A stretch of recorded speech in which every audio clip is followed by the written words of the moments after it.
আসসালামু আলাইকুম সবাইকে, কেমন আছো তোমরা সবাই? আশা করি ভালো আছো, আমিও ভালো আছি। আজকে আমি একটা ক্রিসমাস পার্টিতে যাচ্ছি। এটা কলিগদের সাথে একটা স্মল গেট টুগেদার। অনেক দিন পর সবার সাথে দেখা হবে, so I am really excited. So পার্টিতে যাওয়ার আগে একটু স্ন্যাক্স খেলাম, তারপর রেডি হব ভাবছি। সো আমি স্ন্যাক্স হচ্ছে বাগেটস আর ব্লুবেরি আর কফি তো থাকবেই আমার সাথে। কফি না হলে কি চলে?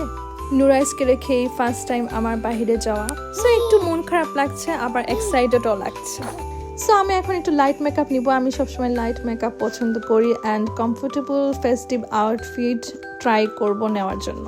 সো আমি বরাবরের মতো ব্ল্যাক পছন্দ করি, সো আমি ব্ল্যাক আউটফিটের সাথে কোন প্যান্টটা পরবো আমি আসলে বুঝতেছি না। একটা হচ্ছে সিকোয়েন্স আর একটা হচ্ছে বেলভেট। আমি দুইটাই ট্রাই করব, দেখি কোনটা আমার আউটফিটের সাথে যায়। ফার্স্টে আমি বেলভেটটা পরেছি, আমার কাছে লাগছে বেলভেটটা খুবই গিয়েছে সিকোয়েন্স টপসের সাথে। দেন আমি সিকোয়েন্সটা ট্রাই করছি, আমার কাছে লাগছে সিকোয়েন্সের সাথে সিকোয়েন্সটা এত বেশি যায় নাই। সো আমি ডিসাইড করলাম বেলভেটটাই পরবো। সো এইটা হচ্ছে আমার ফাইনাল লুক। আপনাদের কেমন লেগেছে আমাকে জানাবেন। এই মোমেন্টসগুলো খুব স্পেশাল লাগে, স্পেশালি মাদারহুডের পর আবার সেলিব্রেট করতে পারাটা। সো আজ এই পর্যন্তই, সবাই ভালো থাকবেন, আল্লাহ হাফেজ।